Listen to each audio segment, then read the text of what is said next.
So in my quest for a hybrid tube amp, I found this module on Amazon, and this module works really good. It's about $28. It uses 6J5 tubes.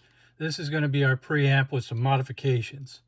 So between this and a couple other parts, we're going to get a really nice amplifier.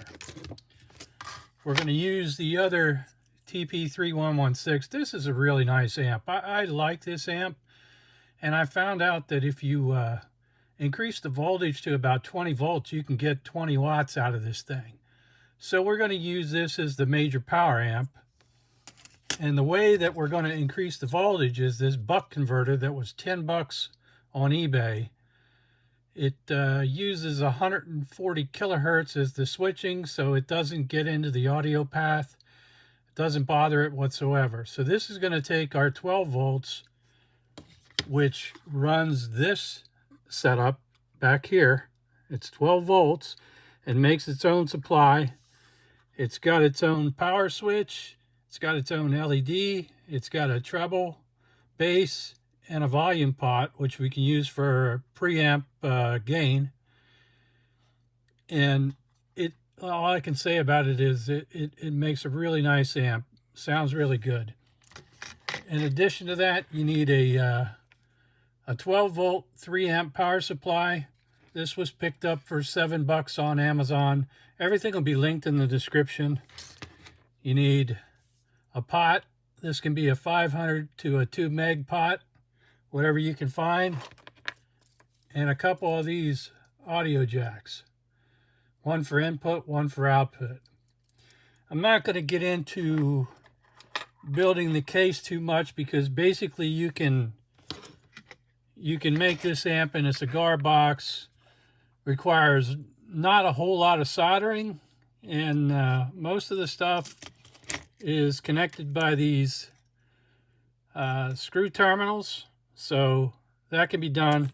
The biggest problem with this setup here is getting it to mount. You can mount it by using the pots, and then on the back there's screws.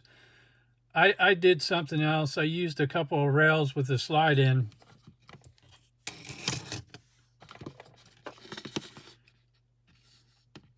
Here, where the board is just going to slide into those rails and be held by the case and the back of the case. But you don't need to be this elaborate, and you pretty much building the case is whatever you decide to do. It'd be a lot easier for you to decide what you can handle and what you can make. Okay, so here's the modifications that were made to the board. The power you need to pick up from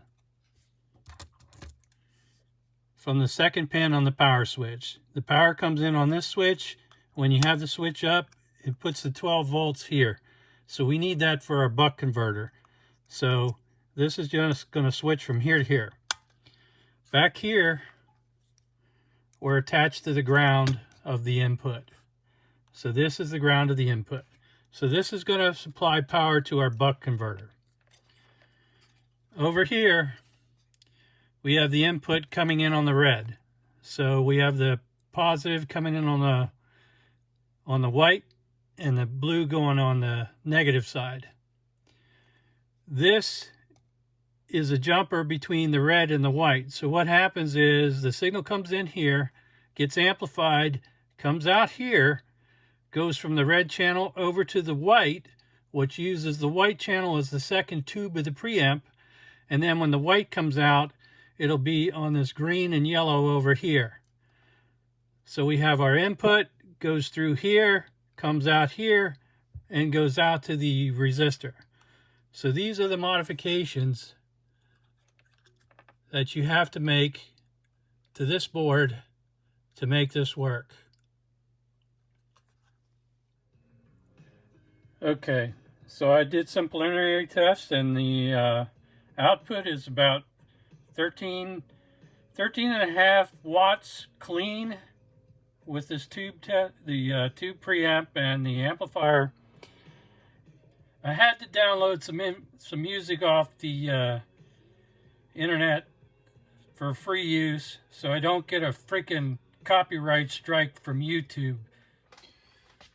So this is our basic schematic of the amp. It's rather easy. You got an input jack up here, comes in to the red input of the 6J5 vacuum tube preamp. You got your power here, goes into the power, and then your switch power comes out here and goes over to the buck converter, and the ground goes over to the buck converter. And this boosts the voltage from 12 volts up to 20, 21, 24, depending upon what you set it at. But I find that this amp works pretty well at 20 volts. So anyway, here's your bypass where it goes in the red, comes out the red over here, right there, and then goes from the red to the white channel. And then the white channel goes in through the board, comes back out here, goes out to your 500K pot or 2 meg pot, whatever you got. Anything above 500K will work. Your ground comes over. One ground goes up to the 3116 audio amp. The other ground goes down to the other side of the resistor and then to the case of the resistor for noise reduction. So your 20 volts comes out here, goes into the 3116 audio amp, and then this jack is your speaker out. So that goes to your speaker out jack. And that's all there is to this thing. So here's an unfortunate aspect to the 3116. You cannot ground the output of that. So that means that your jack has to be insulated. Here you can see that I put a piece of heat shrink around the whole jack and a washer. And I'm going to put a nylon washer on the other side. And then that way the output won't be grounded. Now, if you run this into a piece of plastic, you won't have that problem. Or if you use an insulated output jack, you won't have that problem either. But with these particular jacks, you've got to insulate them when you install them. So this is our final result. We got the preamplifier on standoffs on the middle. So it comes in from the input jack to the preamplifier to the tube board, out of the tube board to the 3116, powered by the buck converter. So here's the new schematic of our amplifier. You note that we put the preamp in, got your input coming into the preamp, output going to the tube board, and these two supplies can be picked off right here at the buck converter. So we have just our amp plugged in, and you have to note that the only thing that we changed is we put the preamp in. So we have a slight problem, and that is if we bring up the preamp gain with everything at max,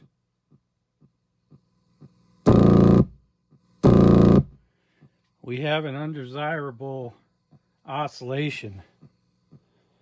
If we turn our master down, it happens.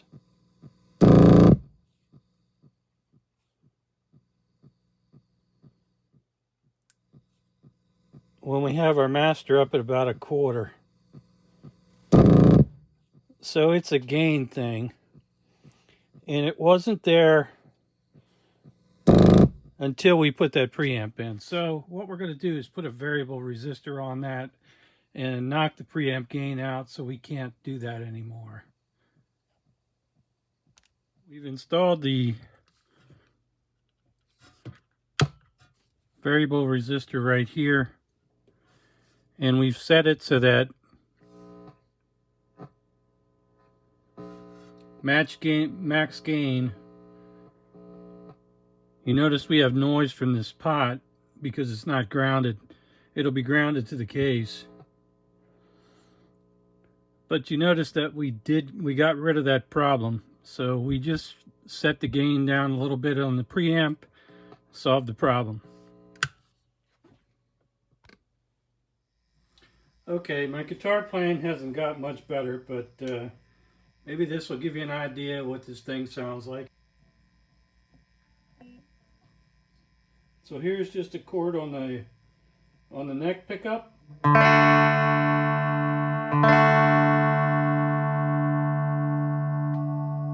the mids.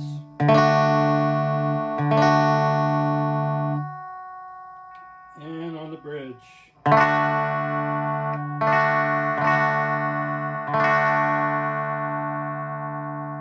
I have a PRS guitar and I'm going to split the pickups and go back to the neck.